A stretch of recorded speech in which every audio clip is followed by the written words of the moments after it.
Eyewitness News and the Providence Journal bring you live coverage. Now, Campaign 2014, the Gubernatorial Debate. Live from the Providence Performing Arts Center, a televised debate among the candidates for Rhode Island governor. Good evening, I'm Tim White. We are exactly 2 weeks from Election Day when voters are going to decide who they want to lead the state as their next governor. Tonight, we'll try and help you identify the differences between the three major candidates looking for your vote. And they are, from left to right on your screen, Democrat Gina Raimondo, Republican Allan Fung, and moderate Robert Healey. We'll hear from them in a moment. For the next 60 minutes, we'll be going in depth. This debate is airing live right now on WPRI 12 and online, WPRI.com. I will be moderating this debate and asking questions along with our panel, WPRI.com reporter Ted Nesi, and from our news partner, the Providence Journal, Ed Fitzpatrick. We'll begin with 1-minute opening remarks from each of the candidates. A reminder to our audience, we ask you that you hold your applause until the very end of the debate so everyone here at PPAC and those watching at home can hear what the candidates have to say. The order for opening remarks was determined by a drawing. We begin with Allan Fung. Mr. Fung was elected mayor of Cranston in 2008, where he's in his third term. Before that, he was legal counsel for MetLife. Mr. Fung was also a state prosecutor. He graduated Rhode Island College and Suffolk University Law School. Mr. Fung, your opening remarks. Thank you, Channel 12, Providence Journal, and to the viewers tonight. As I've talked with people throughout the state, I've come to realize that this election is more than just about jobs and the economy. This election is about providing opportunities for all Rhode Islanders, the ability to buy their first home, about having a good paying job, providing a world-class education for our students, and most importantly, keeping our families together here in our state. Many years ago, my parents left China not knowing a word of English to pursue the American dream, and they chose Rhode Island. They started a family and a small family business. I'm running for governor so that the next generation can have the same opportunities that they did. And for the viewers at home that are watching, I'm hoping to earn your trust and support. We know Rhode Island's a great place to live. Together, we're going to make it a great place to work. Thank you. Thank you, Mr. Fung. Now, Gina Raimondo. Ms. Raimondo was elected Rhode Island General Treasurer in 2010. Prior to that, she co-founded a venture capital firm, a Rhodes Scholar. Ms. Raimondo graduated Harvard and Yale Law School. Ms. Raimondo, your opening remarks. Thank you, and good evening to everyone. Rhode Island is in a jobs crisis. Every day I talk to families. They tell me their kids have to leave the state to get a job. I talk to trades, men and women. Some of them have been out of work for 2 years. They want to be working, building things in Rhode Island. In order to bring this economy back, we need to make the business environment friendly, a place where businesses want to be and add jobs and grow jobs. But we also have to make smart investments in our future in infrastructure, education, workforce training, and we need to support our workers by raising the minimum wage. I'm running for governor to rebuild Rhode Island's middle class and to create tens of thousands of good-paying jobs, and I have the experience to do that. Prior to becoming treasurer, I ran a business, and we helped to create over 1,000 jobs. I'm running for governor to rebuild this state and get Rhode Island back to work. Thank you, Ms. Raimondo. Now, Robert Healey. Mr. Healey is an attorney and businessman. He's a partial owner of a liquor import company called Pisco. Mr. Healey has run for statewide office 6 times. He attended Rhode Island College, Boston University, Northeastern University, and the New England School of Law. Mr. Healey, your opening remark. Thank you. First, I'd like to thank Channel 12 and Providence Journal and also my opponents for being here tonight. I need you to look at me. And the reason for that is because you probably won't see much of me over the next 2 weeks. I didn't get any campaign donations from Wall Street insiders or city union contractors. I'm only relying on the people and free media to get my message out. The only good thing about that is probably that as governor, I would only answer to one boss, and that boss being you, the people. You may say that you're wasting your vote if you vote for me, But if you don't vote for the person who best represents you, you're wasting your vote then. If you want to pick winners, I say go to the racetrack. If you want to pick a leader, you have to think wisely when you go to the polls. Mr. Healey, your time is up. Thank you very much, and I want to thank each of the candidates. Now let's get to the topics at hand. As you all know, there is no strict format to tonight's debate. We're looking for an open and honest discussion of the issues. I'll allow for some back and forth as long as it's on topic. We have a lot of ground to cover, so if you're not answering the question or you're taking too long, I will jump in. Let's begin. I want to start with a topic that our viewers have been hearing a lot about lately, and that's because Mr. Fung and Ms. Raimondo have been battling over it through television commercials, and that's 38 Studios. Right now, the state is making bond payments on the $89 million taxpayers owe to bondholders for the failed venture. Mr. Fung, one of your ads claims Ms. Raimondo wants to bail out Wall Street because she supports paying the bonds back. Financial agencies like Moody's have said defaulting on the loan would severely damage Rhode Island's credit rating. Look, we all understand that 38 Studios isn't popular, but are you playing politics with the state's bond rating?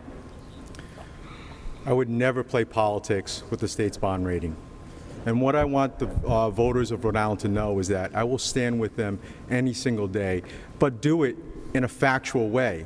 We all know that this was a mistake from the first instance, getting into the 38 Studios deal. But where I find critical is the General Treasurer and the Governor Chafee continuing to make it worse. We have not done our due diligence in launching a full investigation, particularly when the state is making allegations of fraud in their lawsuit to recover money. Secondly, that SJ Advisor's report that the Governor and General Treasurer Raimondo are relying upon is faulty and alarmist. We've already seen one of the major rating agencies, Fitch, say that they would not drop us down to junk bond status. I think the taxpayers and all the voters in Rhode Island deserve to know the truth before we make any commitment one way or the other on that payment, because it's too big of a commitment for us that could be utilized in other areas such as tax cuts, my $200 million tax reduction plan for education, but Mr. Fung, can you promise voters here and now that the cost to default will be less than any higher interest that the state may incur by not paying the bond back? Can you make that promise tonight? The only thing that I can promise is I will call for a full investigation of what is going on. The taxpayers of Rhode Island deserve to know the truth before they make any commitment one way or the other. And that's why I'm proud to have stood and fought and argued for that full investigation with subpoena power so that we can get to know the truth. And second of all, I'm proud to stand on behalf of the taxpayers and file a letter with the SEC because there was allegations of insider trading. It certainly did not look good when one of the bondholders sold on the day before 38 Studios closed the deal. Ms. Raimondo, too much out. Mr. Fung says you've made it worse. Your response? Well, first of all, unlike Mayor Fung, I fought this deal from the beginning. You know, when I was running for treasurer, I wasn't in office when the deal happened, but at running for treasurer, I was very critical of it and I spoke out against it. Mayor Fung, who was in office, was silent. In fact, a week ago, he was campaigning with Governor Kucheri, the architect of this. There was a time to stop this deal, which was before it happened, and I fought it. I don't want to repay it, but we have to repay it, because the experts have told us if we don't repay it, it's going to cost twice as much. That's a fact. You know, the bondholders, they're going to be okay. Either way, they have insurance. I care about the people of Rhode Island, and they're going to be stuck holding the bag, and it's going to cost twice as much money if we don't repay it. This isn't easy politics. You know, he's doing the easy political thing, telling voters what they want to hear, don't repay it. I'm not going to do that. Leadership means doing the right thing, even when it's difficult politics. And in this instance, it's clear. It's like your credit card bill. You know, if you don't pay a credit card bill, you get, you know, higher interest charges. And you don't. But we choose what we charge on our credit card bill. Do you think that voters should have a say on any bond that goes out by the state of Rhode Island from here on out because of 38 Studios? I do. I do not think it was inappropriate to do a moral obligation bond for $100 million or $75 million. A bond of that size should have gone to the people. And again, I was very critical. I fought it. But now, at this point, the right thing to do is to repay it. You know, the last state to default was Arkansas in I think 1938. It would be a huge black eye all across the country for Rhode Island. I'm running for governor to rebuild Rhode Island, to move this state forward, not to go back. Mr. Healey, before I have you weigh in, I do want Mr. Fung to respond to something that Ms. Raimondo said there. And she points out that former Governor Don Carcieri was out campaigning with you. If I'm not mistaken, he was also on your advisory committee when you were deciding to run. You've used 38 studios as a campaign prop. How do you square that with voters? Before I get into that question, Tim, if I can just briefly respond to one point. I actually would like to question the Treasurer's judgment on this. And I think the Rhode Island voters deserve to know what fighting really means. Because I stood up and fought for them and asked for a full investigation when allegations of fraud. Sending an email is not fighting for the taxpayers.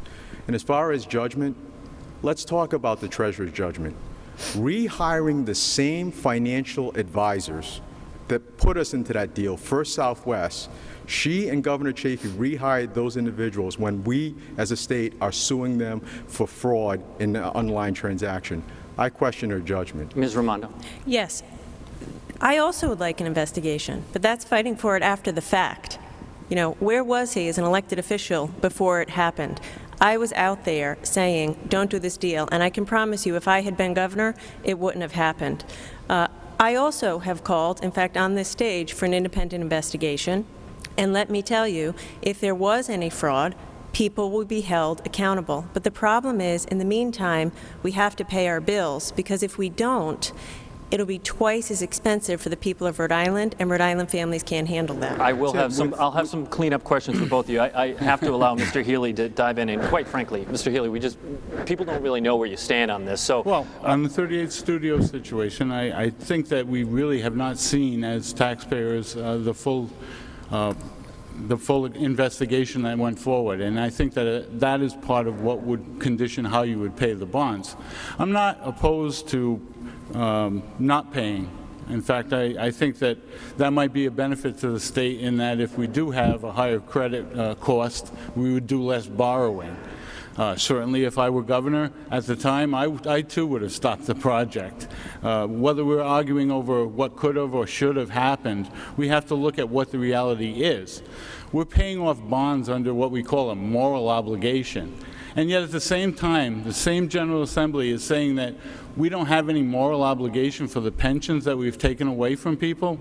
There's a moral obligation to our own people, not to the people on Wall Street. And I think that that's most important, to take care of our own first. Mr. Healey, you said in your economic plan one of the key things is that the state pay its debts. But here you are on the stage talking about the possibility of I'm saying that I don't recognize that as a moral obligation. Is certainly not, in my opinion, an obligation of the state of Rhode Island. Is it a debt? It is a promise to pay for something that the state did not engage in. All right, Ms. Raimondo, I want you to respond briefly to Mr. Fung.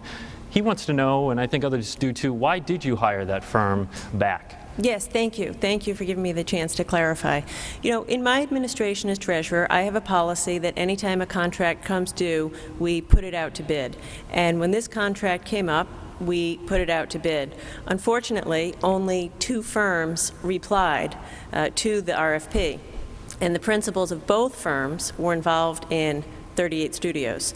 So we did the best that we could, and a committee unanimously approved hiring them. However, we hired them in a way that allows us to fire them at any time for any reason without penalty. So if at this point it's not clear they did anything wrong, if at some point it becomes clear they did something wrong, then obviously we'll fire them and they'll be held accountable. Mr. Fung, before I'm sure Ted is itching to ask a question, you never answered mine regarding what she said about former Governor Don Carcieri. First of all, Governor Carcieri has not been campaigning with me, so that's false. But what I can also bring the voters to know about the General Treasurer is this. There were 2 individuals that applied. The other fiscal advisors are the largest fiscal advisors in the country. They certainly were a viable option. Why would you not choose them over someone that the state is suing for fraud amidst these allegations? And as far as the payments themselves, Treasurer, why rush? Why should we rush? Because there are other options too. We could have set aside the money in escrow, do our due diligence before we make any type of commitments. This is too critical of a decision. Millions of dollars at stake could be put to better use for the taxpayers of Rhode Island, and it's not a legal obligation. Okay, I feel like we've litigated this long enough. We're going to go to WPRI.com reporter Ted Nesi with a question. Ted. There's been a lot of talk during this campaign about jobs and Rhode Island's high unemployment rate, so I want to ask all of you about your opinions on that. And Ms. Raimondo, we'll start with you. The centerpiece of your plan is to create what you call an innovation institute where colleges would work with private companies developing products. Rhode Island already has empty land freed up by the 195 project that's being marketed. It hasn't attracted academic bidders. What would you do differently to drum up interest, and how much would that cost taxpayers? I would like to use the 195 land, which is what I think you're referring to. When they rerouted the highway, we now have land available. I would like to use that land to have an innovation institute, and it would be funded not by the state, but by collaborations between universities and industry. It's what they're doing in Ohio. It's what they're doing in New York City. In New York City, they had Roosevelt Island, an empty plot of land. They did a global competition, and they invited universities and industry from all over the world to bid on putting, in their case, an applied science institute together. Cornell came together with an Israeli technical university, came together with Google, and they're already on their way to creating thousands of jobs. Imagine if we did the same thing, and we could bring together and have an advanced manufacturing institute, something designed to take the great ideas coming out of our colleges and universities and turn them into products that we make here. That's the kind of game changer that we need. It wouldn't cost the taxpayers really anything. You mentioned the city of New York. They're spending roughly $100 million on infrastructure improvements around that campus. They also gave Cornell the land for free. So could you see yourself, your administration, spending over $100 million on this project? I don't know about $100 million, but you make a fair point. I would absolutely be interested to give away the land. You see, for too long in Rhode Island, we've been short-sighted. And what we need to do is invest in growth. You know, the quick story of Rhode Island is we used to be a jewelry manufacturing mecca. All those jobs left. They went overseas. And our leaders did nothing to reposition ourselves for jobs of the future. And Massachusetts did.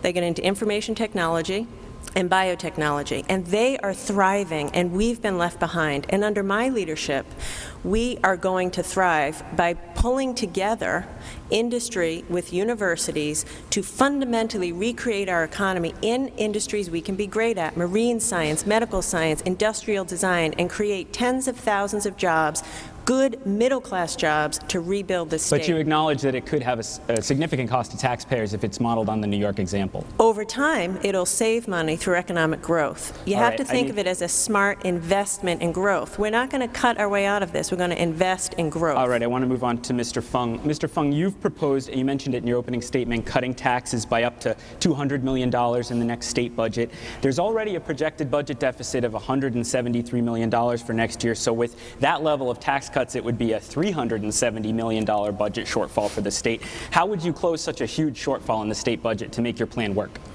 Well, first of all, I want to let people know that part of my plan has already been implemented by this General Assembly this past session. So the numbers will still have to be reworked, and we are going to continue to put that plan into place, my $200 million plan that's going to put more money back in the taxpayer's pocket. How much is the new total then after what the General Assembly did? You know, we haven't done recalculated new totals because we have to wait and see what the overall numbers are going to come out, what the actuals are going to be. So until we get an accurate projection based upon what we're seeing, what's happening, what we're likely to finish with, it's going to be difficult to tell. But what I can say is that if we implement that $200 million plan based upon what I had put forward, it would make our state one of the most competitive in the Northeast and send a message to business owners here, particularly small business owners that have to pay that minimum business tax of $500. Let's cut that in half and go further if we can.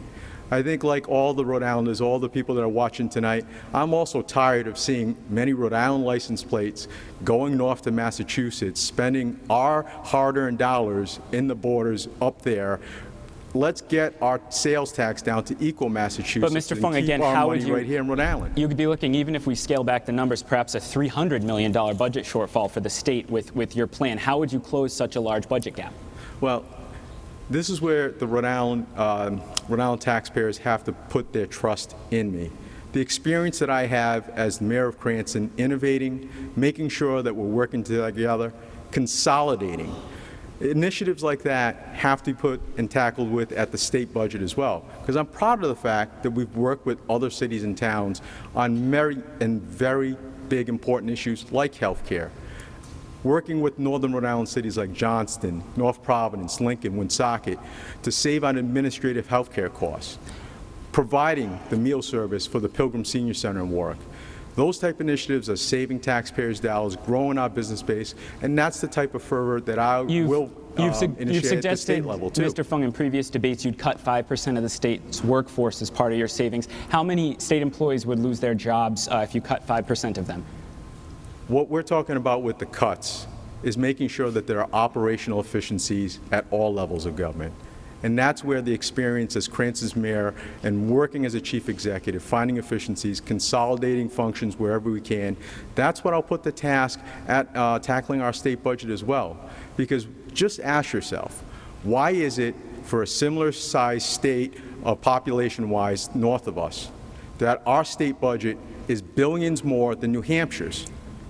Ask yourself, take a look at the General Assembly's budget here in Rhode Island. Why is it millions more than the legislature budget up in New Hampshire, who has many more members? All right, Mr. Fung, I need to move. That's where we're going to find efficiencies. Mr. Healey. Mr. Healey, you've said explicitly you do not have a jobs plan because you don't see the government's function as creating jobs, but you do have an economic development plan. That is correct. You wrote recently, quote, "I can only state my jobs plan is incumbent upon the state working together to revise how we do business." What would be your top policy priority to revise how the state does business? Well, certainly one of the things that we have to look at is regulation. As a state, we're over-regulated. To get business to come into our state, we have to make it easy for that to happen. The second problem is taxation. We need to make property taxes far lower so that businesses will come in, set up employment, and move the money through the system that way. I've suggested that we take the teachers' contracts from each municipality and move it to a state contract. One state contract. And in doing so, what you can do is you can relieve half or many of the property taxes in most cities and towns. That would lower the rents and lower the taxes on businesses and commercial industry that comes into Rhode Island. They would be favorable to doing that, and then by coming in and creating jobs, the people who are working would pay the taxes required to pay the schools. The interesting part about that would be that it would allow seniors on fixed incomes to stay in their home because the tax rate would be lessened. It would ease some of the housing burden, I think. And I also think that the keeping of a local school committee would allow the local school committees to be focused on education and education priorities rather than in terms of contractual obligations. So I think in a holistic sense, you just cannot attack the problem by saying, let's throw money at jobs, businesses come in, take the money, and then after they're done with the state of Rhode Island, they leave. Ms. Raimondo, you hear both your opponents talking about lowering taxes. You were talking about building something new that could cost money. Is there a reason taxes aren't a high point in your plan? Well, first let me say, you know, Mayor Fung says the way he's going to pay for this is to trust him because of his record in Cranston. His record in Cranston is that he has continued to raise taxes.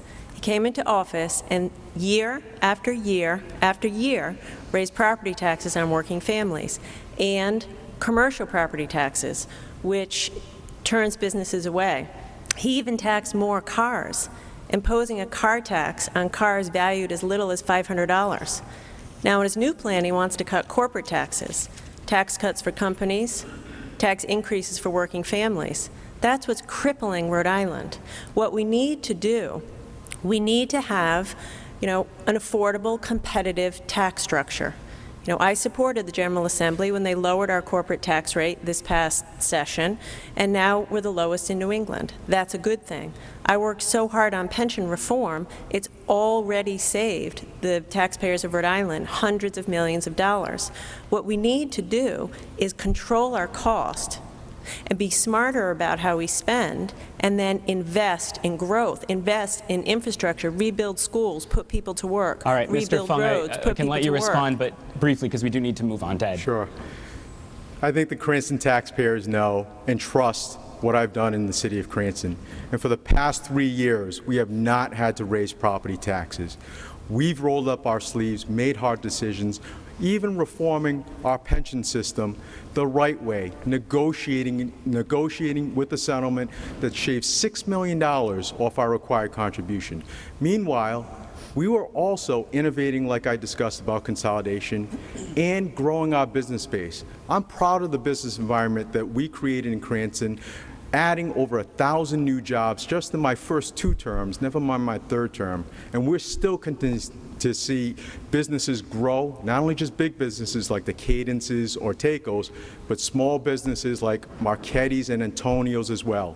They're thriving in Cranston, and that's the type of leadership we need at the state level to make our state open for business and get jobs here. Thank you. Now let's move on to Ed Fitzpatrick with the Providence Journal for our next question. Ed.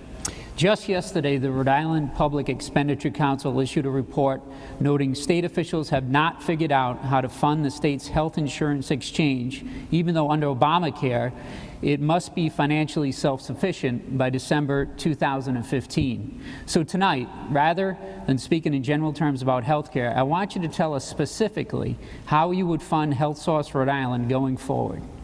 Let's start with Mr. Healey. I don't think I would really consider funding it. I think I would turn it back to the federal government for its use on that end.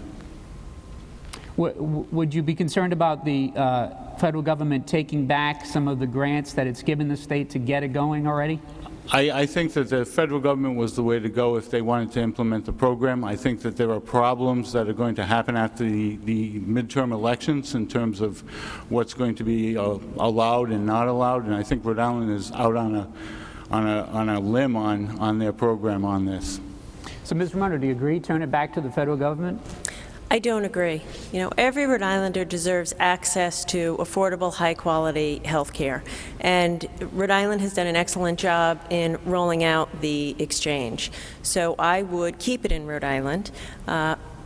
First, we have to take a hard look at it and see if there are any ways to reduce the cost.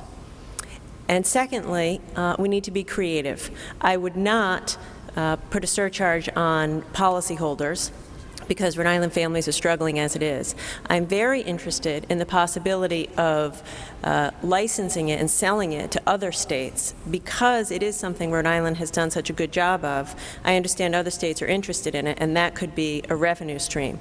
I'll tell you, recently my daughter had strep throat, and we woke up in the morning and she was sick, and we quickly called the pediatrician, got her in there, tested positive for strep, and got her right on the medication. And it occurred to me, every parent deserves the opportunity to do that for their kids, to have health insurance and access to good care. And that's exactly what HealthSource provides, so we have to figure out a way to fund it. So you're saying a regional marketplace, or?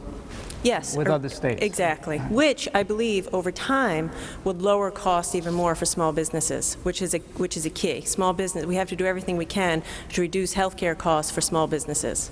Mr. Fung, which way should we go? Actually, let me answer the question pretty directly, because I have a 3-pronged approach to this. Rhode Islanders are very fortunate that we have an exchange that has been better functioning than many other states. But the cost is the big issue, especially when those federal subsidies run out. And we have to first get a realistic idea of what those costs are, especially when we've heard that that number is anywhere between $20 to $26 million. Let's do our homework first, get the number of what it is.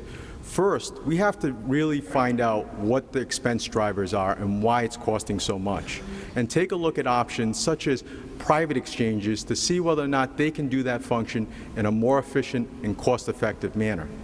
Let's also take a look at whether or not some of the bells and whistles that are part of exchange are truly needed, such as, do we really need the call center operations to provide that service when, from my understanding, these individuals might not be licensed brokers? Why not let the insurers themselves answer that question? Second, we should take a look at the exchange because it is better function in some of the other states, particularly also Massachusetts, to see whether or not it could also be a revenue opportunity for us. So if we can cut our expenses, get more dollars, that's one of the ways I would consider keeping the exchange at a lower cost, but it has to be at a lower cost. But if we can't get those costs down, yes, I would consider moving it up to the federal system and having them run it, because it's performing a lot better than the initial rollout, because, you know, getting access to health insurance is important to all Rhode Islanders, and I've heard that on the trail as well. Okay, candidates, we're more than halfway through this debate, believe it or not. I'm going to pick up the pace because I want to cover a few more topics. This is our rapid fire section. Again, as always, I'm looking for one-word answers to these questions, and we're going to start left to right, then I will alternate the order.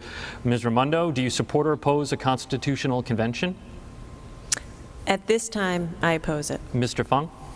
I support it because we need good governance at the State House. Mr. Healey, support or oppose a constitutional convention? I support it with some reservations based on the parties that are getting involved in it. Mr. Healey, to you, yes or no, as governor, would you sign a bill that would establish a legal market for licensed businesses to sell marijuana to adults 21 years of age or older? Yes. Okay. Mr. Fung? I'm going to take a wait and see on the legalization of marijuana. And Ms. Raimondo? Also wait and see. Mr. Fung, do you want to keep or repeal the state's voter ID law? I want to keep the voter ID law. Mr. Healey? I think that it's functioning well, and I'm going to actually probably vote without an ID to see if it works.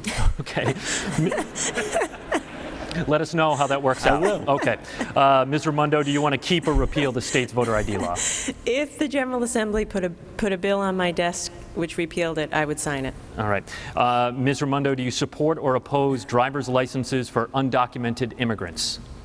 Support. Mr. Fung? I do not support it. And Mr. Healey? I have articulated a position where I believe that there should be driving papers, but not, and insurance requirements, but not necessarily an ID as in the form of a driver's license. Okay, and finally, I'm wondering if any of you, and we'll start with you, Mr. Healey, do you oppose any of the 4 bond referendum questions on the ballot? No, I do not. You support all 4 of the bond referendums? I didn't say that either. I think that some of the issues that are raised may be of interest to the state, and I could support some of them. I'm going to take a wait-and-see attitude as to how it develops in terms of reading up on it before the election. Okay, Mr. Fung, do you oppose any of the bond? I've read the RIPAC report, and I support all 4 of those bond initiatives. And Ms. Raimondo? I support them all. Okay. Ted? Mr. Fung, we'll go to you. You describe yourself as pro-choice, but you have also been endorsed by the group Rhode Island Right to Life. Right to Life's leader has said you got their endorsement because you support, quote, common sense measures and limitations, a lot of the kinds of stuff that we propose. What specific measures that Rhode Island Right to Life is backing do you support? This issue has come up repeatedly during the primary, and my position has always been clear. I've always identified as pro-choice with common sense limitations and restriction that many Rhode Islanders also support. I do not support late-term abortions and certainly do not support partial birth abortions. I respect both sides of the issue, and as governor, I will not do anything to stand in the way of a woman's right to make her own health care decisions. All right. Are there any legislation supported by Rhode Island Right to Life that you oppose because you are pro-choice? I'm not sure what type of legislation that we're putting forward. All right, Ms. Raimondo, you've been strongly criticized by Catholic Bishop Thomas Tobin since you got the endorsement of Planned Parenthood last month. You said at the time you support repeal of a 1997 state law that bans so-called partial birth abortions, but your campaign has also said you oppose late-term abortions. How do you square your 2 positions there? Yes, thank you. You know, I am a pro-choice candidate. I am also Catholic, and I respect the Church's position. And in my own private life, I accept that and follow that. But as governor, I will be the governor for all the people of Rhode Island, including those who have different religious views than I do. I've been very clear on this. I would support a ban on late-term abortions as long as there's provision for the life and the health of the woman. Currently, in Rhode Island, there's a law on the books banning late-term abortions, but it's unconstitutional. It's not being enforced. It's not doing any good. So the only point that I was making is that it makes no sense to keep a law on the books if it's not being enforced. I'm a practical person, not an ideologue, and if we want to have a ban on late-term abortions with provision for the life and the health of the woman, then I would support that. There have been bills filed to ban it with language that the U.S. Supreme Court has said is constitutional. You're saying you would sign one of those bills? Yes. There was obviously a firestorm after your comments at Planned Parenthood, and people can debate where that came from, but do you regret now the way you spoke at that press conference? Was it a mistake? I don't. You know, the interesting thing about that press conference, no one asked me my position on late-term abortion. And the very first time somebody asked me my position, I was very clear. You know, I would support a ban on late-term abortion that had provision for the life and the health of the woman. You know, it's a very difficult issue. It's a hard issue, and we need to approach it with reasonableness and kindness and sensitivity. And again, as I say, I respect and appreciate where the Catholic Church is coming from. Mr. Fung, while you have the right to life and death and she has Planned Parenthood, you don't sound too far apart on it. Do you hear major differences there in your positions? Well, I can tell you, unlike the Treasurer, I have not used divisive issues that are personal to individuals as part of this campaign. When I've been out there on the campaign trail, the sole issue that I've been promoting and talking about is making our state more open for business, cutting through the red tape, implementing that $200 million tax reduction plan, and getting people back to work and getting the jobs here in this state. Mr. Healey, you've written that you are a social liberal who supports, quote, the right to abortion. Do you support any limits on that right, or do you think abortion should be legal? I respect the individual, and I think that the individual has to make the decision because the individual has to live with that decision for the rest of, in this case, her life. So I would, as far as I'm concerned, I think that I would have no problem in supporting abortions in terms of state law. However, I would be very concerned because I think the state has an obligation to minors, and so I could see restrictions in that area. Ms. Raimondo, you heard briefly Mr. Fung say you've campaigned on these divisive social issues. What do you say to that? You know, that's not true. If anyone has been clear about the reason they're running, it's me. I have said over and over, I'm running for governor because we're in a jobs crisis. And I would like to take a minute. He referenced his $200 million tax cut. Let's be clear what that would do. It would double our budget deficit in the first year alone. It is a reckless plan that would double the budget deficit and result in painful cuts to education, workforce training, infrastructure, higher education. It would hurt working families and take a bad economy and make it worse. And he knows it's unrealistic, because the first thing he did for the first 3 budgets he submitted in Cranston, he raised taxes.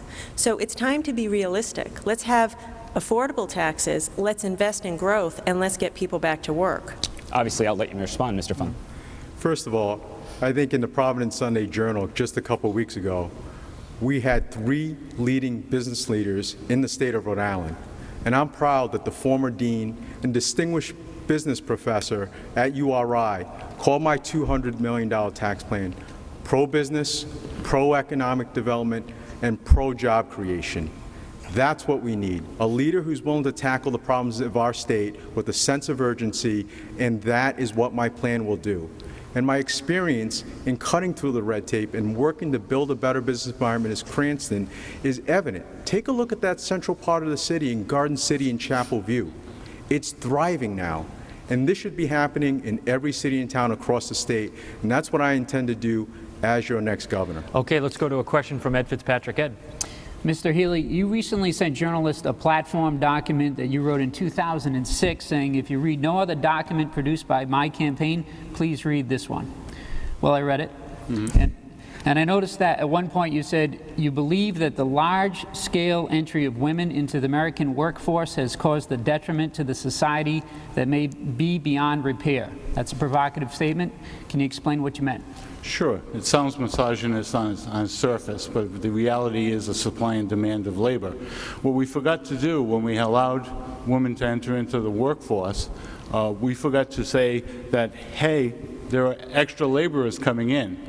In that same document, as you'll know, say that I think that the best person should be working instead of having two people working at the same amount of wages. What happened is if you dilute the workforce, you drive down the cost of labor. And when labor is cheap, two people have to work in a home where only one had to work in the past. If you read the document, you would note that it's clearly not any statement against the women entering into the workplace. I think they're far more superior, especially now in terms of getting into the workplace and getting into higher positions. We see that in higher education. But I think that what would have happened if we had merged the workforce instead of throwing everyone into it, labor could have stayed high, the parent that is best able to take care of the children could stay home, and we would still have a vibrant economy. To add so many people into the labor force pushes the price of labor down, and in doing that, it forces everyone to have two working parents, and then we lose our home life. Okay, we have just a little over 10 minutes before closing statement, so we're going to try and pick up the pace a little bit more. And something popped up this week. An independent group with Democratic ties is funding an attack ad aimed at you, Mr. Fung, seizing on problems within the Cranston Police Department. The state Democratic Party also chimed in asking why you haven't released an internal affairs report or state police report that examined the ticketing scandal in your city. Are you going to do that before the November elections? First of all, I think they've got the facts incorrect. What I asked the Rhode Island State Police to do when they came into the city of Cranston was to do a top-to-bottom review of the police department. And that report is pending. It hasn't been prepared yet. And I've always acted with transparency, and we're going to act on that report. And it is a new day in the city of Cranston in our police department. We have a new chief who's bringing the department together for the best interest of our residents. My question was specifically about the ticketing scandal, though. That investigation is closed. The city has made a decision in that. Is there an internal affairs report on that? And if so, will you release it? That matter, Tim, can I just correct you? That matter is not closed. We did hold the officer accountable, and we're moving forward, and it's still, as you know, within that Bill of Rights process, because the officer does have its rights. And I cannot speak further because it is still tied up in that Bill of Rights process. All right, Ms. Raimondo, the ad raises questions about why Colonel Marco Palumbo, the former colonel, was given a pension after the scandal, but the state police cleared him in the ticketing case, and he did serve 27 years as a police officer. Do you agree with that ad, that Colonel Palumbo shouldn't get a pension? Well, first of all, that ad is separate from my campaign, but I would like to take a second here to talk about the police scandal because it goes clearly to a style of leadership, and I think Mayor Fung's handling of the police scandal is a red flag about his leadership. Under his leadership for years, the Cranston Police Department has had scandal after scandal, allegations of bullying, political retribution, sexual discrimination, until finally it culminated in this ticketing scandal. And the way that happened was that he put a contract before his Democratic-controlled city council offering an 11% raise to the police officers. The city council said no, and the next day, a certain group of police officers were so emboldened, living in that culture that he's created, that they went on a ticketing spree. And instead of showing leadership and immediately calling for an outside investigation, he, for months, fumbled it until finally the city council was about to call in the state police, and so he called in the state police. That is the same story, Tim, that we hear over and over in Rhode Island. Abuse of power, a culture of favoring insiders. It is time to move on. And I've shown real leadership in dealing with the pension, taking on the system, changing that culture, and moving Rhode Island Mr. forward. Fung, your response, please. Yes. You know, we all recognize leadership starts at the top. And in this situation, we acted decisively. I started an internal investigation immediately, and then ended up calling in the Rhode Island State Police on that investigation. And no, Treasurer. It was not a group of officers. It was one officer, and we held that officer accountable, and it's in the process right now. And our chief did resign. And I'm tired of having your Wall Street interests, your outside millionaires, funding these attack ads into Rhode Island and distorting the truth in the record. And let's talk about leadership, because we have led, and there is a new day within the police department protecting residents of Cranston. But I also have a question about your leadership and judgment. We already heard about you hiring back the same financial advisors that we sued for fraud in that 38 Studios question. But I'm also sitting here questioning your judgment and leadership as you sit on the board of Rhode Island Housing, when we just heard in the paper that they were fined for inappropriately using $1 million of federal funds. Where were you? You were asleep at the switch. I didn't hear you calling about what was going on there, Treasurer. These are judgments and leadership styles. I've led the third largest city, and we've acted decisively, and I will act decisively. Okay, Mr. Healey, I'm going to have you weigh in, but obviously I'm going to give you 30 seconds response to that. I find the whole thing... Oh, no, thing... Mr. Healey, I'm sorry. I was pointing at Ms. Raimondo. I'll have you weigh in a moment to Mr. Fung's comments there on Rhode Island housing. Yes. Well, first of all, there was no decisive leadership. I mean, the fact is he fumbled it and mismanaged it for months until finally the state police had to come in and take over. Rhode Island Housing, obviously I don't run Rhode Island Housing. I have a seat on the board of Rhode Island Housing. We called for an audit. We are working through that, and they will be held accountable. And we are monitoring it, and if there is any wrongdoing, we will take care of it immediately. But that is very different. He has overseen personally a police department for years, and there's been scandal after scandal after scandal, a culture of not holding people accountable and favoring insiders. The culture of favoring insiders has held this state back for too long, and it's time for change. Well, Mr. Healey, we went off the rails there for a little bit, but bringing it back to the Cranston police scandal, I'd like you to weigh in. I think it's interesting that both of these people are speaking about transparency and getting all the facts out to the public, and in one case, one's not putting out enough facts, and in the other case, the other's not showing enough transparency on investors. And it's all being played out on a stage of where campaign funding is really forcing all these issues. We're not talking about the future of Rhode Island. We're bickering between people who have problems with each other over certain matters of management style. This is exactly what is happening in Rhode Island that gets us wound up in the whole situation of not advancing, because we like to blame each other instead of working together. It's politically expedient. It keeps money flowing from different sources to keep people apart by dividing them rather than consolidating them. I think that if we want to solve problems, we all have to work together. We have to have the most transparent government, and we have to be able to access our documents and our leaders in a way that makes the people in charge of this state. Ted Nisi with our next question. This is a question from a viewer, Abe in Pawtucket. I'll stick with you, Mr. Healey, about the 2011 pension law that Treasurer Raimondo was closely involved with. As governor, he asks, would you support starting to pay retirees an annual cost of living adjustment again? Those increases have been suspended under the law. What do you say, Mr. Healey? Well, I think the whole pension situation needs to be discussed far more fully. I looked at the pension cases, and I really think that, we have a problem there. It's not over yet. It's certainly not over yet. We've put that problem off as long as we have litigation on the matter. That could have been solved. I mean, I looked at the Rhode Island Constitution, and before it was even implemented, the governor, who was working with the treasurer at the time, could have gone to the Supreme Court and asked whether this law would stand constitutional muster and whether or not this question of law was applicable.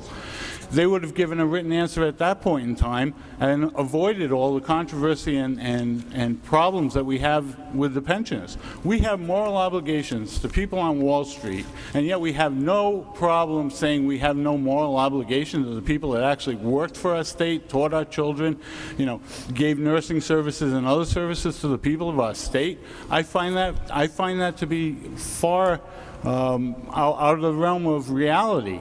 To think that we need to pay back people who don't live in our state because we have a moral obligation, and none to the people that actually worked for us. I'm lost. Mr. Fung, we'll go to you with the same question. Abe in Pawtucket asks, if you are elected governor, would you put back in place or sign a law to put back in place the annual pension increases that have been suspended for the retirees? First of all, I think all Rhode Islanders recognize that pension reform had to be taken on at both the state and local level. Where I have problems with the General Treasurer is how it got done. In Cranston, we reached the same solution by sitting across the table and negotiating with our labor unions and the retirees, listening, and still coming to a same result that avoided a costly class action because we were able to get a good majority of the people. Mr. Fung, and I apologize, but only because we're running short of time. Abe in Pawtucket asks, would you advocate for bringing back their cost of living increases as governor? We're in lawsuit right now, and we have to just wait and see what happens. But the bottom line for me is this pension system calls into question for me, and I think the voters around the General Treasurer's judgment once again. We've seen how she wanted to act in this instance unilaterally. We've also seen how where she has responsibility over the investments of the pension, she's paying significantly more in fees than the last General Treasurer, $70 million more, and $372 million in lost opportunity investment. Mr. Funk, just so we don't run out of time, I need to let Ms. Raimondo weigh in on all that, including Abe's question. Yes, okay. You know, when I came into office, I inherited a system in crisis. It was 48% funded, one of the worst in the country. And all the politicians before me turned a blind eye and didn't want to deal with it. But I worked with the General Assembly, brought everybody together, and solved the problem. The system is healthier than it's ever been, and 90% of the members of the General Assembly voted for it. That's leadership. And the system is healthier than it's ever been so that people's pensions will be there for them. And we don't have to relive the pain and suffering of people in Central Falls who lost their pensions and then lost their homes and their health insurance. Now, in great contrast, Mayor Fung, when he took office, he also inherited a system in crisis. It was about 18% funded. And then he made some small changes, and it's now about 20% funded. About the same level funded, and he didn't even fund it 100% every year. Those are the same games that politicians have been playing with people's pensions forever. It's what led to Central Falls, pretending the problem's smaller than it is and not funding it properly. What I did is hard politics, but it had to be done. And as to the question of the lawsuit, yes, there is a lawsuit. You know, I spent a year and a half at the mediation table, and we came up with a solution, and I wish that the union members had voted for it.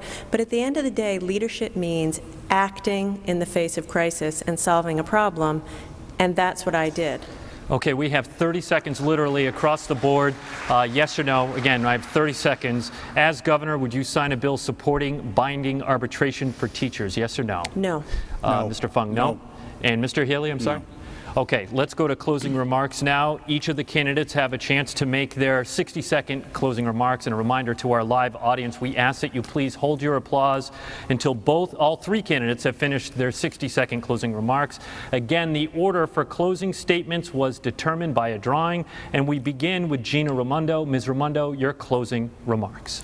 Thank you, Tim, and thank you to all of you at home watching tonight. It's time to rebuild Rhode Island, and I'm running for governor to create tens of thousands of middle-class jobs and put Rhode Island back to work, especially manufacturing jobs. You know, when I grew up, my dad worked for 26 years at the Bulliver Watch Factory in Providence, and he provided a good middle-class life for my family, my brother and my sister and me. And then his job went overseas, like so many jobs, and our leaders did very little to recreate our economy. And I'm running for governor with a plan, a comprehensive jobs plan to rebuild manufacturing, to retrain our workers, to invest in our infrastructure and put people to work rebuilding roads, schools, and bridges. It's not a time for reckless cuts that will hurt families and turn this state back. It's time to rebuild Rhode Island and move this state forward. Thank you. Thank you, Ms. Raimondo. Now, Mr. Healey, your 60-second closing remarks. Thank you. I'm looking to rebuild Rhode Island, but I'm looking to build Rhode Island from its foundation. We've gone too far in building, and the structure is not stable. What we have to do is return to that point where we actually have a society that encourages jobs, that works for the education of our children, that has a reasonable tax system. In doing this, we can bring ourselves into a competitive state with others. And also in doing that, we can keep our children here in this state by providing employment opportunities. If we think that we're going to build our way out of everything, this is just not going to happen. It's fantasy.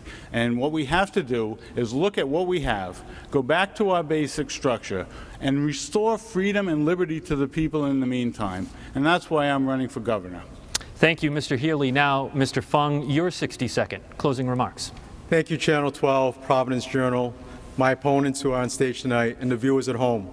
Tonight, we heard a clear choice between very different plans for the future of our state. Rhode Island needs a proven leader with a bold plan and a sense of urgency and the right skill sets to turn our state around. Tonight, you also heard about my record of real results, real reforms in Cranston. And my plan will reduce taxes by $200 million. My plan will put 20,000 Rhode Islanders back to work, and my plan will make our state one of the most business-friendly in the Northeast. We need a leader who's ready from day one. As you've seen in Cranston, real leadership produces real results. I don't want the title of governor. I want the job and the responsibility. And from the day I announced, my goal has been to get Rhode Islanders back to work. Thank you, Mr. Fung. Thank you to all the candidates. And now to our studio audience, your chance to applaud the candidates.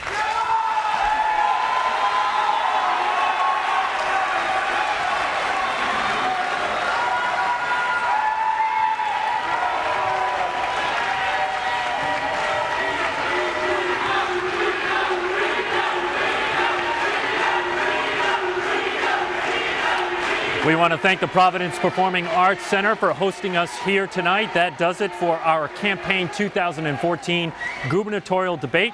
Be sure to watch Eyewitness News on Fox Providence tonight after the baseball game and at 11 on WPRI 12 for a complete wrap-up of tonight's debate, as well as expert analysis. You can also follow our Campaign 2014 coverage on WPRI.com. You'll find our latest Eyewitness News Providence Journal poll there as well. And Election Day, of course, is November 4th. Most polls open at 7 a.m. Check with the Secretary of State's website for your town's exact time. The polls close at 8 p.m. and make sure you bring a valid photo ID with you to the polling location. For Ted Nesi and Ed Fitzpatrick, I'm Tim White. Good night from the Providence Performing Arts Center.